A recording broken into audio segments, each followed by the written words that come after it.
Eu quero trazer aqui, de um modo um pouco mais geral, qual é a compreensão dentro da visão sistêmica sobre família, sobre o indivíduo e, principalmente, o que se entende, o que se compreende como self, né? A gente fala muito dessa questão de diferenciação de self. Então, processo de diferenciação de self. O que seria isso na prática, para você que é psicólogo e terapeuta, relembrar conteúdos importantes a respeito da importância de trabalharmos com o nosso cliente o seu processo de diferenciação. Quando eu falo de família, dentro dos conceitos sistêmicos, eu estou falando da família como um grupo, né, um grupo de pessoas que a gente chama de sistema ativo, que está sempre em transformação. Por quê? Porque a base de interações entre as pessoas que fazem parte desse sistema, dessa família, né, a família é um sistema, isso faz com que cada membro da família possa experimentar o que é admissível e o que não é admissível na parte que consta os relacionamentos. Então, a gente está falando aqui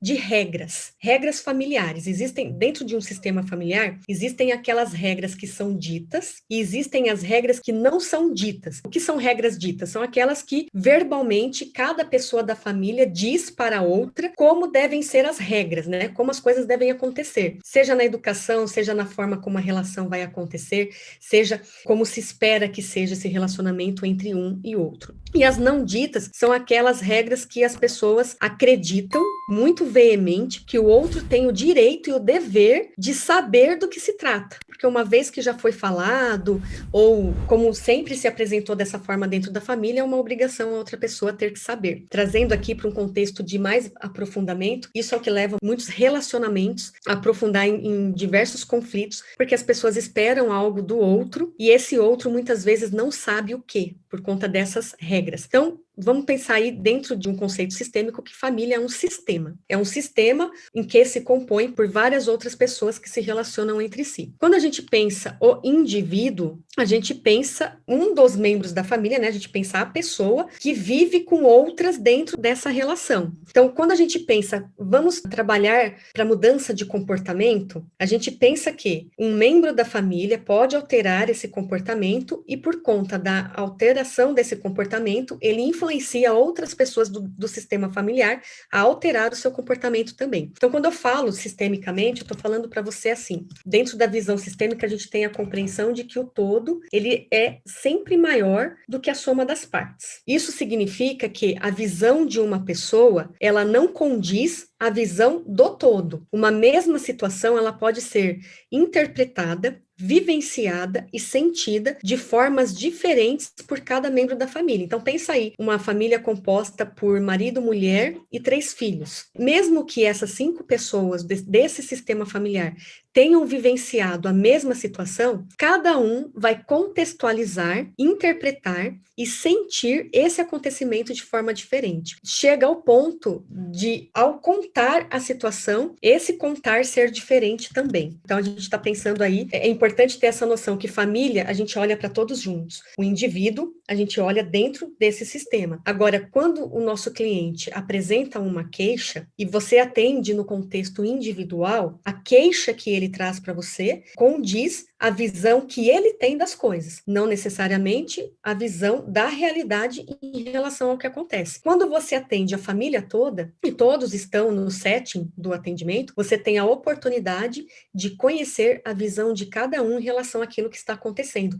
Então, o ponto de intervenção, ele vai ser muito mais rápido, porque você já está com todos dentro do atendimento nesse momento. Por isso que é importante ter essa compreensão do que é família, como é que a gente vê o indivíduo, e aí quando a gente pensa essa questão do self, vamos entender do que se trata self, né? Fazer aqui relembrar, né? Que é um conteúdo visto pela maioria dos psicólogos e terapeutas. Quando eu falo de self, né? Vou trazer aqui do ponto de vista do que Bowen traz, ele apresenta que self é a capacidade que você tem de regular as próprias emoções e conseguir se acalmar diante de um estado de ansiedade. Por isso que hoje você vê muitos profissionais falando da importância de desenvolver a inteligência emocional, porque a inteligência emocional, ela é responsável por 80% da demanda de uma pessoa. Somente 20% tem relação com a inteligência racional. Por isso que a gente vê aí pessoas que não têm nível de escolaridade, terem retornos financeiros expressivos, enquanto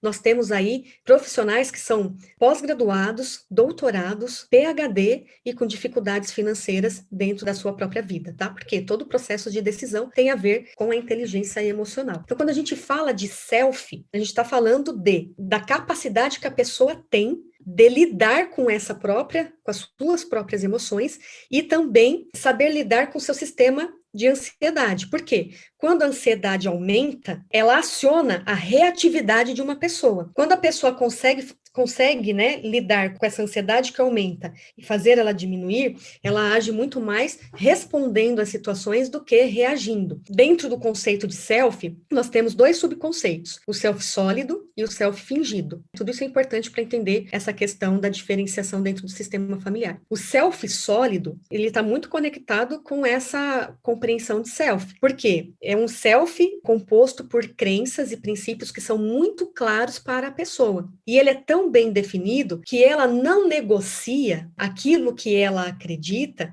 em função de situações que envolvem estresse. Em outras palavras, seria dizer o seguinte, que é uma pessoa que consegue lidar com qualquer outra pessoa, com opiniões diferentes, sem pegar de demandas externas, opiniões e fazer essa opinião ser sua. Porque isso estaria pautado dentro do self fingido. Porque o self fingido é o quê? A pessoa nem busca a fonte e ela tira as suas ideias baseadas naquilo que ela ouviu e isso passa a ser uma verdade para ela. Então, pensa o seguinte, questões que envolvem política, etnia, religião, qualquer assunto que ela ouve, mas ela não tem noção do que se trata. E ela entende que aquilo faz sentido para ela, porque aquela informação externa que chegou agrega com outras informações que ela tem armazenada na sua memória de longo prazo, e aí ela passa a conversar com outras pessoas, tirando do contexto de fora, como se fosse algo que ela desenvolveu. Então, são pessoas que agem no self fingido, porque ela está o tempo todo negociando as relações. Falando do ponto de vista da diferenciação, isso significa que uma pessoa que age preocupada com o que as pessoas vão dizer ou pensar a respeito dela, ela age